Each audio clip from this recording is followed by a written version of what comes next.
My parents forced me to hand over the house I spent years saving for and give it to my brother, but when I revealed the truth in court, shocked everyone. I grew up in a middle-class suburb in Michigan. My dad, a 58-year-old male, worked as a regional manager for an office supply chain.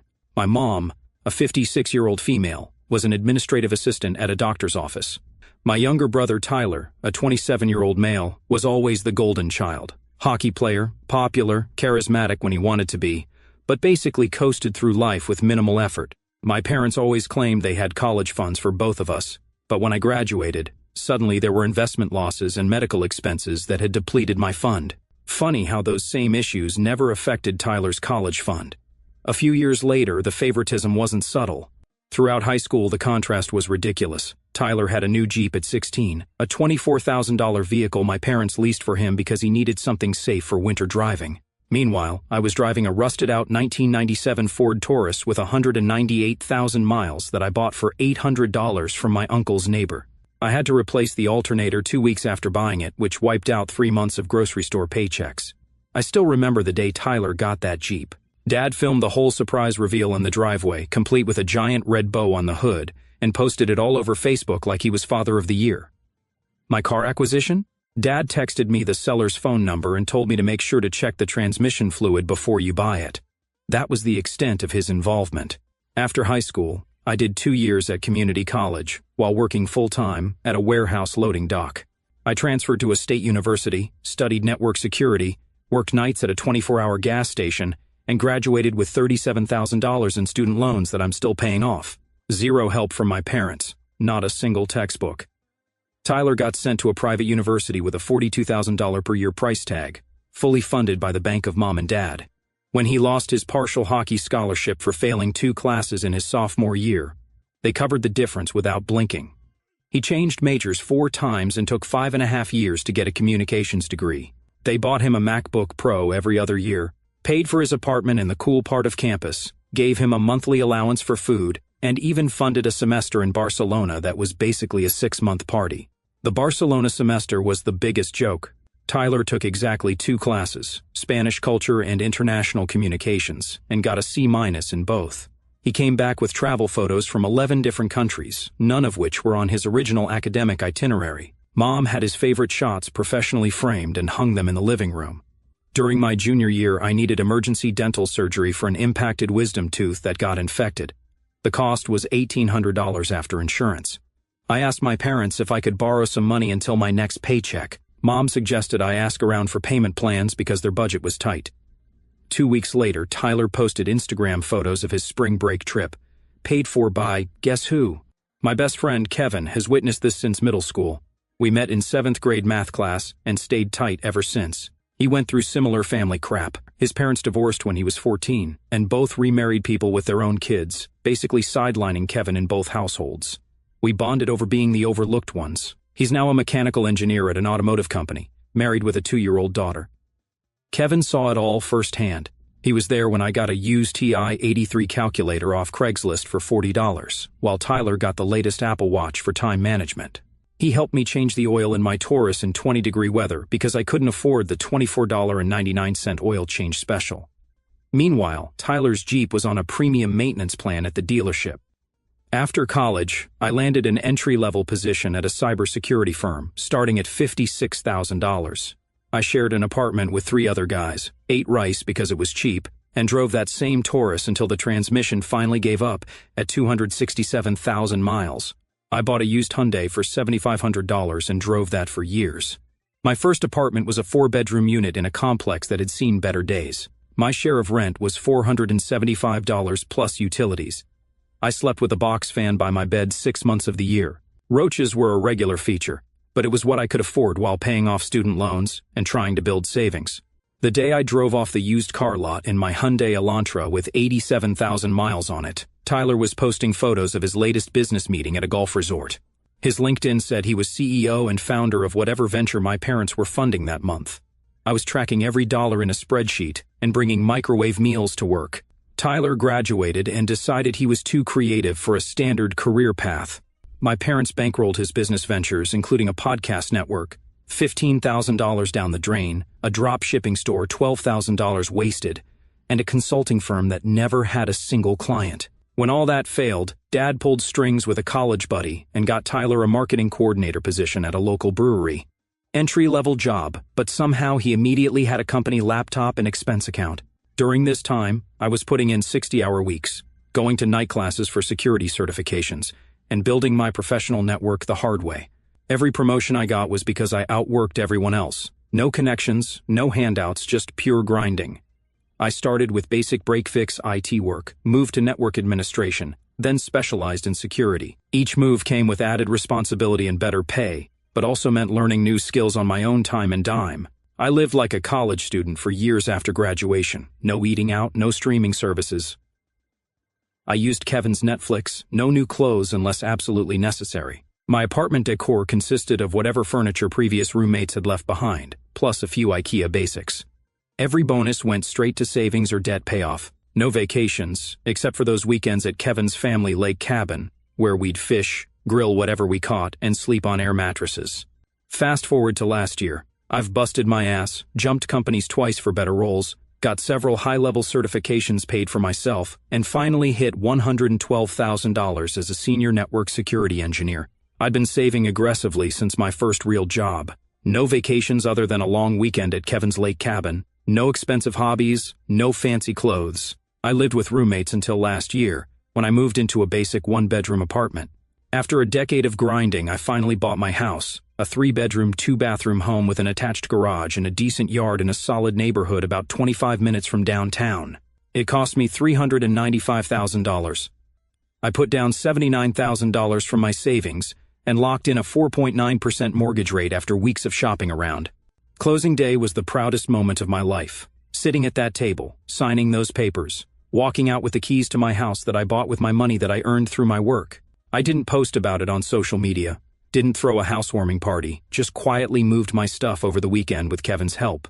We ordered pizza, set up my TV and couch, and played Xbox until 2 in the morning on moving day, the adult equivalent of building a blanket fort. The house itself wasn't perfect, built in 1996, in decent condition but needed some updates. But the bones were solid, good roof, newer HVAC, no foundation issues. And, more importantly, it was mine. My first projects were practical, changing all the locks and garage door codes, installing a Ring doorbell and security system, replacing the ancient water heater that was on its last legs. Then came small cosmetic improvements, painting the dingy beige walls in the living areas, replacing dated light fixtures, power washing the deck and fence. 2 weeks after moving in, I was still reveling in homeowner bliss when Mom's name flashed on the screen. "Hey Mom, what's up?" "Hi honey, how's the new house? Getting all settled in?" "Yeah, just putting up some shelves. Everything's good." I braced myself for whatever was coming. "That's wonderful, sweetie." The inevitable pause. "So, I'm calling because we have a bit of a situation with Tyler." "Of course we did." "What happened this time?" "Well, he's had a bit of a setback. The brewery let him go yesterday. Let him go was family code for fired.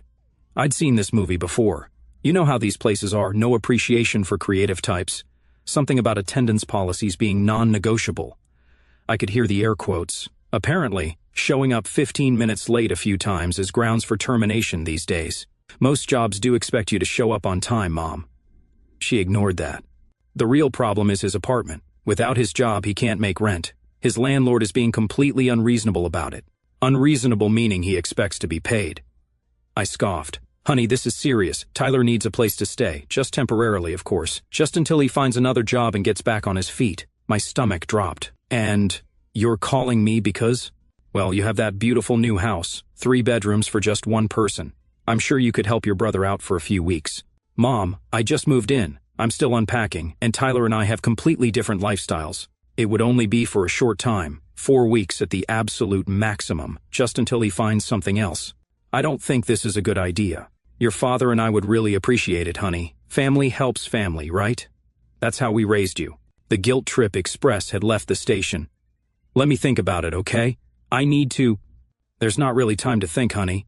Tyler has to be out by tomorrow. His landlord already has someone new lined up. We'd let him stay here, but you know your father's back isn't good, and we converted Tyler's old room to your father's home office." "I'll call you back," I said and hung up. I immediately called Kevin. "My brother got fired again," I said without preamble. "Let me guess. Mom called asking for cash? Worse. They want him to move in with me. The snort was audible, even over the store announcements in the background. Please tell me you laughed and hung up. They're saying it's just for a few weeks. Dude, absolutely not. Have you forgotten the PlayStation incident of 2018? I winced. Tyler had borrowed my PlayStation 4 for just a weekend and returned it 3 months later with 2 broken controllers. It's different now. I own the house. I can set boundaries. And how exactly are you planning to enforce those boundaries? You going to change the locks when he inevitably overstays? He's family, Kev. Bro, I love you, but you're being an idiot. This has disaster written all over it. I'm talking Titanic meets Hindenburg levels of disaster. I'll think about it. No, you won't. You'll cave because your mom used the magic family guilt words, and then you'll call me in 3 weeks when Tyler has taken over your living room and eaten everything in your fridge. You're exaggerating. I'm being realistic. Your family has a PhD in taking advantage of you. After we hung up, my phone immediately rang again. Dad, this time. Your mother tells me you're hesitating about helping your brother. His voice had that authority figure tone he used when he expected immediate compliance. Look, I know you two have had your differences, but he's trying to get back on track. This would just be temporary until he finds another job. 4 weeks tops, I promise. And if it goes longer, it won't. Your mother and I will make sure of it. I don't know, Dad. He's already packed up his stuff. We told him you'd probably say yes. Wait, what? He started packing? We knew you'd do the right thing. You always do. And there it was. The backhanded compliment that doubled as emotional manipulation. Fine, I said, already regretting it, but 4 weeks maximum. If he doesn't have a job and his own place by then, he's out. An hour later, my doorbell rang. It wasn't just Tyler, it was the entire family. Mom, Dad, Tyler, and a car full of his stuff. The moving committee had arrived. Tyler grinned as I opened the door. Hey bro, thanks for the save. This place looks sick. Behind him, Mom beamed like this was some heartwarming family reunion. Dad was already unloading suitcases from the trunk. Tyler pushed past me into the house, immediately checking out the space. Sweet setup. The TV's a bit small, but we can fix that. Which room's mine? I stood there, keys in hand, already sensing the avalanche of regret heading my way. Within 20 minutes, Tyler had commandeered the second largest bedroom, connected his gaming PC to my internet, and was sprawled on my couch, scrolling through his phone. Mom was rearranging my kitchen cabinets to make space for Tyler's things, and Dad was offering unsolicited advice about my lawn care routine. When they finally left, Tyler immediately ordered pizza on my account, claiming he'd pay me back when his final check cleared. I texted Kevin a picture of the chaos that happened in my house in less than an hour. His response was immediate. The Titanic has left the dock. I'll prepare the lifeboat and the I told you so speech. Maybe we should start a betting pool on how long before he brings home a random Tinder date and uses your bed. The first week after Tyler moved in was actually decent. Tyler helped unpack some boxes, assembled a bookshelf, and seemed genuinely appreciative. That lasted exactly 9 days. I had the guest bedroom set up with a queen bed, dresser, nightstand, and desk, made space in the kitchen cabinets and fridge for his food, and gave him a spare house key. Basically, treated him like an adult roommate by week 2. Tyler started acting like he owned the place, leaving dishes in the sink, inviting friends over without asking, taking over the living room with his gaming setup. He'd blast music at 1 in the morning, eat food I'd bought without replacing it, and leave wet towels on my new bathroom floor. The first time I came home to find 3 strangers in my living room playing my Xbox, I was caught off guard. Tyler introduced them as the guys, like I should know who they were. They had ordered pizza and left the empty boxes on my coffee table. One guy had his feet up on my couch with his shoes on. Tyler acted like this was completely normal. I tried talking to him reasonably, established some basic house rules. He nodded along, then completely ignored everything we discussed. When I'd confront him, he'd always have an excuse or say I was being uptight and acting like Dad. Talking to Kevin about it over lunch one day, he warned me that Tyler was establishing residency and could become a legal nightmare to remove if I let this continue. I brushed it off, thinking that sounded paranoid. My brother might be a mooch, but he wouldn't go that far. I was wrong. 1 month turned into 2. No job, no apartment hunting, just Tyler playing video games all day while I worked, then going out with his friends at night.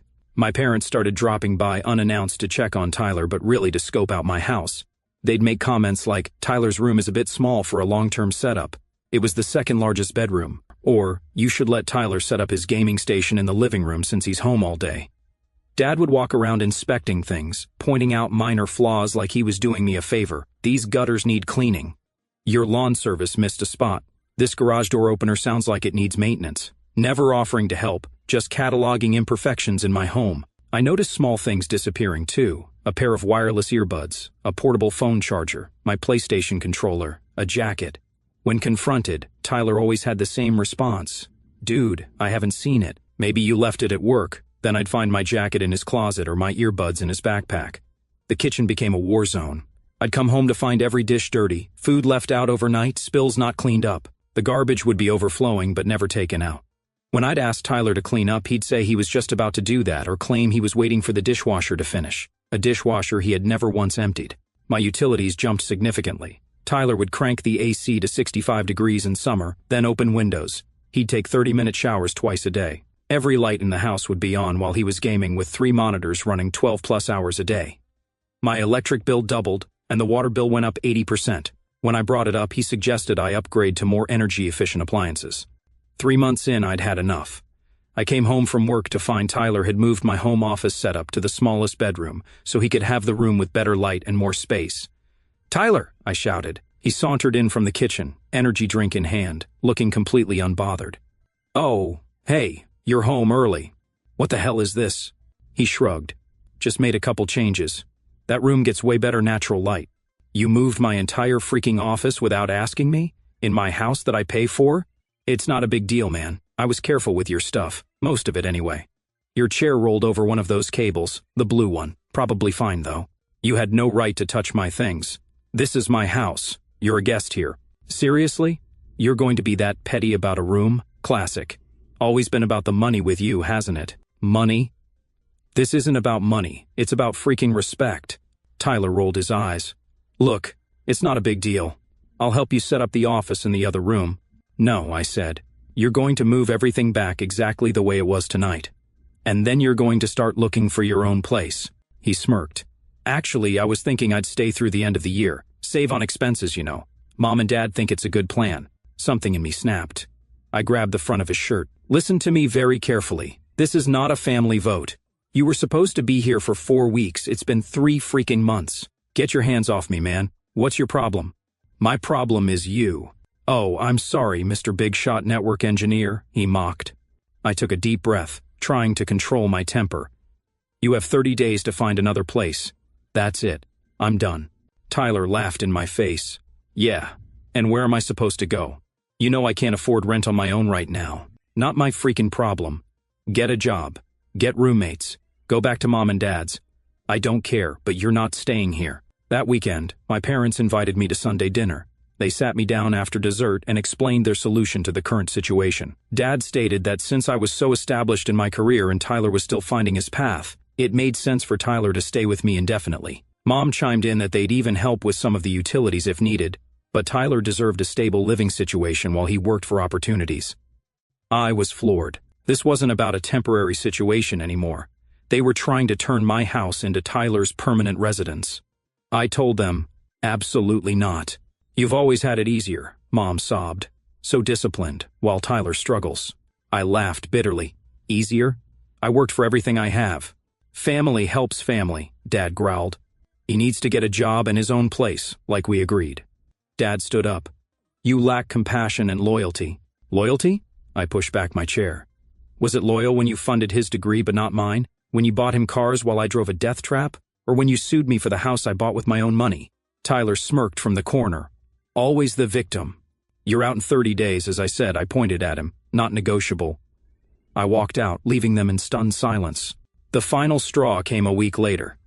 I came home early from work with a migraine to find Tyler hosting a freaking party in my house with at least 15 people, using my new grill. Someone had spilled a drink on my couch, another person had put a cigarette burn in the deck I'd just refinished, and Tyler had given someone a tour of my bedroom, where they'd apparently tested out my bed. I had texted Tyler around noon, saying I wasn't feeling well and was coming home early. His response? A thumbs-up emoji. When I pulled into my driveway at 2:30, there were 6 cars I didn't recognize parked in front of my house. Music was blasting so loud I could hear it before I got out of my car. I lost it. I kicked everyone out, told Tyler he was leaving now. He yelled that I couldn't make him leave, that our parents had told him he had residential rights after staying there 3 months. I literally showed him to the door, tossed his gaming PC and clothes onto the front lawn, and changed the locks that night. I called Kevin immediately, who came over with pizza and helped me document all the damage with time-stamped photos. As we were cleaning up, he noticed Tyler had also taken my spare car key from the hook in the kitchen. We had my car rekeyed the next morning. The storm that followed was nuclear. Tyler called our parents, who both showed up at midnight, pounding on my door and threatening to call the police for an illegal eviction. I refused to open up. The next morning, I had formal eviction papers drawn up and delivered to Tyler at our parents' house, where he'd retreated. My security cameras caught Mom and Dad driving by my house 3 times the next day. They left voicemails demanding I return Tyler's property. Apparently, the TV from the guest room and some kitchenware were now his. Each message escalated in tone, from guilt-tripping to outright threats. Mom's last voicemail actually said, "You'll be sorry when you see what happens next." That's when things got truly insane. Instead of accepting that the gravy train had ended, my parents consulted Tyler's friend's dad, who was a real estate attorney. 3 days later, I was served papers. My own parents were suing me for my house, claiming they had invested emotionally and financially in my success. Tyler had established tenancy and had been illegally evicted after 3 months of rent-free living, and I had a moral obligation to provide for family in need. Tyler's mental health struggles, news to me, required a stable living environment. I was financially capable of purchasing another home. Most insanely, they were demanding the deed be transferred to Tyler while I continued paying the mortgage for at least 1 year until Tyler could establish sufficient credit. The lawsuit document was 27 pages of delusional entitlement dressed up in legal language. One section detailed all the contributions my parents had made to my success, including providing nutrition during formative years. They fed me as a child, congratulations, and emotional support during educational advancement. They occasionally asked how school was going. The document claimed these constituted an implicit investment in my future earnings and assets. Another section outlined Tyler's supposed contributions to my property, including consultation on interior design. He suggested I get a bigger TV and landscape improvements. He once mowed the lawn when I had a work emergency. According to their filing, these minor tasks constituted sweat equity in my home.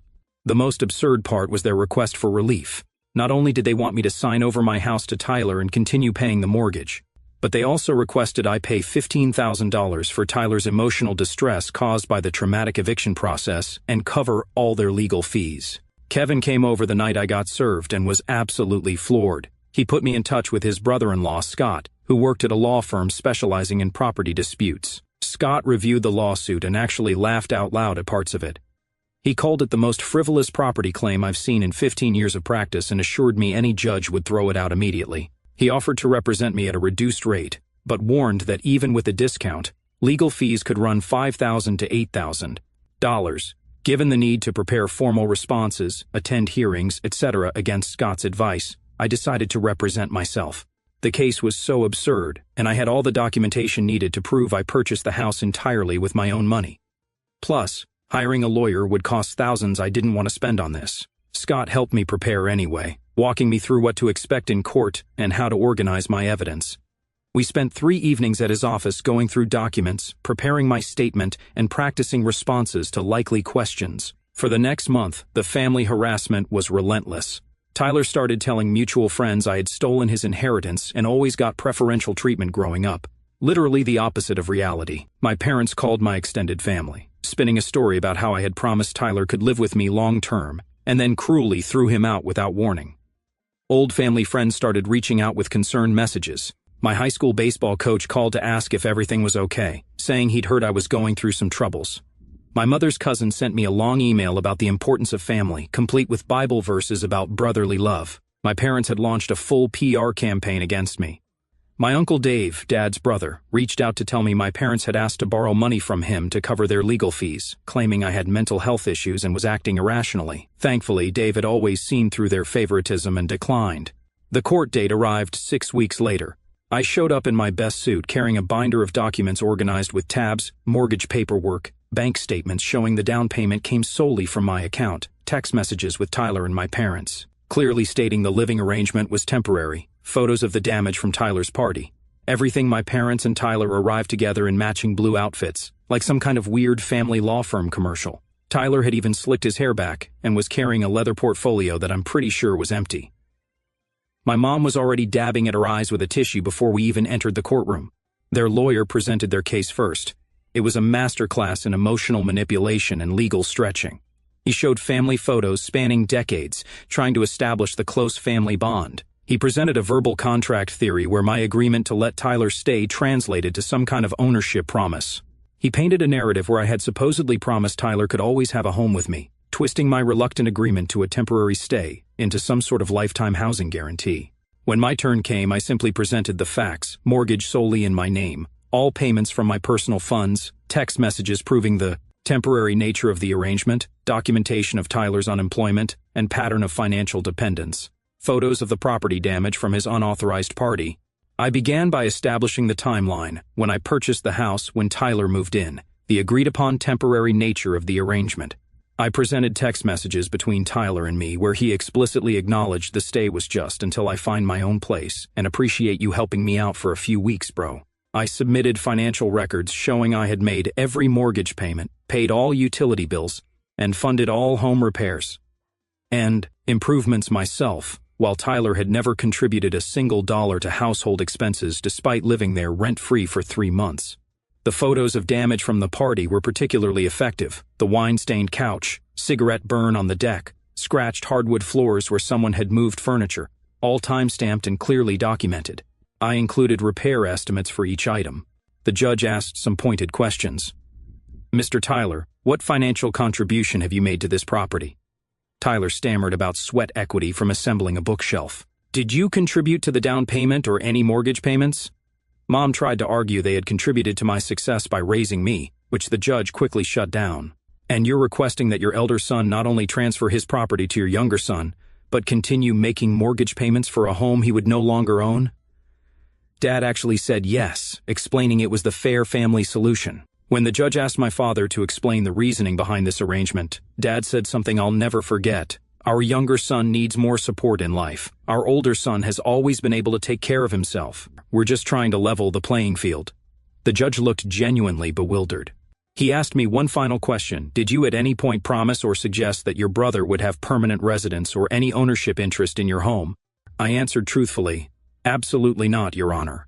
I agreed to a temporary arrangement of a few weeks while he found a job in his own housing. That was over 3 months ago, during which time he made no effort to do either." The judge called a 15-minute recess. When he returned, he dismissed the case entirely, stating it lacked any legal merit whatsoever, and warning my parents' lawyer about bringing frivolous lawsuits in the future. He went on to formally recognize my full ownership rights and stated that any further claims against the property would be considered harassment. He even took the unusual step of ordering my parents to pay my court filing fees, stating that their lawsuit bordered on abuse of the legal system. Outside the courthouse, all hell broke loose. My mom collapsed in dramatic tears. Tyler started yelling that I was dead to him and would regret choosing property over family. Dad just looked at me with this expression of genuine confusion, like he truly couldn't comprehend how his plan had failed. Mom's performance was Oscar-worthy. Tyler stood over her, alternating between comforting her and glaring at me with pure hatred. Dad approached me as I was walking to my car. "This isn't how I raised you," he said, his voice full of disappointment, as if I were the one who had just tried to legally steal someone's house. "Family is supposed to take care of each other. I just walked away, blocked their numbers that night, and installed a comprehensive security system the next day with cameras covering every approach to my house. For the next month I heard nothing directly from them, but the family grapevine was buzzing. Tyler had moved back in with our parents and was supposedly consulting on social media strategy for local businesses, unemployed and playing Xbox. My parents had spent nearly $20,000 on their failed lawsuit, draining a significant chunk of their savings. My cousin Jake called to tell me Tyler was posting cryptic threats on social media, stuff like, "Karma always comes back around, and sometimes family gets what they deserve." He sent me screenshots. Nothing directly threatening, but the intent was clear. I documented everything and made sure my security system was always armed. Then came the financial fallout. Dad's company went through restructuring and he was offered early retirement with a reduced pension. Mom's doctor retired, and the new physician brought in his own administrative staff. Suddenly, the bank of Mom and Dad was facing a serious liquidity crisis. The timing couldn't have been worse for them. Dad was only 58, not ready for retirement financially or mentally. His reduced pension was about 60% of his former salary. Mom had been at her job for over a decade and suddenly found herself competing with younger, tech-savvier applicants in the job market. Their mortgage had another 12 years left, and they'd refinance twice to pull out equity, most likely to fund Tyler's ventures. Tyler, predictably, was no help. Without my house to live in rent-free, he was a financial burden they couldn't afford. Their credit cards were maxed out, and they were juggling bills for the first time in their adult lives. 6 weeks after the court case, I received a text from Dad, "We need to talk, it's important." I didn't respond. Kevin, who'd been my rock through this entire shit show, advised me to maintain complete silence. They're only reaching out because they need something, he pointed out, not because they're sorry or realize they were wrong. His words hit home. Not once in any of their communications had there been an actual apology. No acknowledgement of the lawsuit, the attempted theft of my house, the years of favoritism, just requests for money wrapped in guilt and emotional blackmail. 3 days later, Tyler tried a different approach. He sent an email to my work address, no idea how he got it, with the subject line, "I screwed up and I'm sorry." The body of the email acknowledged no specific wrongdoing but mentioned he was going through some stuff and could really use a brother right now. The last line gave away the real purpose also. "Mom and Dad are really struggling with bills since Dad lost his job. They might lose the house. I know you're doing well. Just thought you should know." My response? Complete silence. Weeks passed. Then Dad showed up at my door on a Saturday morning. I spoke to him through the video doorbell, refusing to open the door. Dad looked haggard. He started with small talk, then quickly got to the point. They were 3 months behind on their mortgage. Tyler had racked up $4,000 on Mom's credit card before they realized and cut him off. They needed $17,000 to avoid foreclosure proceedings. Just a loan, he stressed. They'd pay me back once they got back on their feet. I finally broke my silence with 5 simple words. Actions have consequences. Goodbye. Dad's face changed. The desperate politeness vanished, replaced by the familiar entitled anger. "After everything we've done for you, we raised you, we clothed you, we put a roof over your head, and this is how you repay us? By bailing on your family?" I laughed. "Everything you've done for me? You mean like paying for Tyler's education while I worked through college? Or buying him cars while I saved for a rusted Taurus? Or suing me for the house I bought with my own money? That's everything?" Dad started to respond, but I cut the connection and blocked their access to my video doorbell. Last week I heard from my cousin that my parents did indeed lose their house. They've moved into a 2-bedroom apartment with Tyler. Dad found part-time work at a hardware store. Mom is interviewing for receptionist positions. Tyler has apparently started working at a cell phone store mall kiosk. My cousin Jake stays in touch, keeping me updated on family developments without trying to guilt me into reconnecting. He understands my position, having witnessed the dynamics our whole lives. According to Jake, my parents had to sell most of their nicer possessions. Dad's golf clubs, Mom's jewelry, their higher-end furniture, just to secure the apartment. Tyler's precious gaming setup was sold piece by piece to cover bills. My house is now truly my sanctuary. I've replaced the furniture Tyler's friends damaged, finished the deck properly, and converted the 3rd bedroom into a home gym. Kevin comes over weekly for our poker nights with some guys from my work. I've been dating a veterinarian I met when I adopted my Rottweiler, Max. Max was the best decision I made after buying the house. Found him at a rescue, 3 years old. Owner surrendered due to size. They got a big dog without researching the breed. He's 110 pounds of loyal companion who happens to have an intimidating bark. Perfect security system upgrade. The home gym was my pandemic project. I bought equipment piece by piece as I could afford it. Nothing fancy, just a power rack, adjustable bench, barbell, and dumbbell set. I added rubber flooring and a wall-mounted TV. Being able to avoid a crowded commercial gym has been a game changer for my stress levels and fitness. My girlfriend Sarah and I have been together for 4 months now. We met when I brought Max in for his initial checkup after adoption. She's straightforward, independent, and has her own career and ambitions, completely different from my family's dynamic. She understood my family situation immediately and respects my boundaries without judgment. I've also started investing more seriously, setting up a proper retirement portfolio, maxing out my 401k match, and adding to a Roth IRA. I started a separate investment account for potential future property purchases. My goal is to buy a rental property in the next 5 years. Passive income that builds equity over time. My family doesn't get to be part of this life I've built, not anymore. Sometimes the most valuable thing money can buy isn't a house, it's the freedom to choose who deserves a place in your life. People keep asking if I feel guilty. I don't, not even a little. You don't get to treat someone like an ATM their entire life, try to legally steal their house, and then expect sympathy when your own poor decisions catch up with you.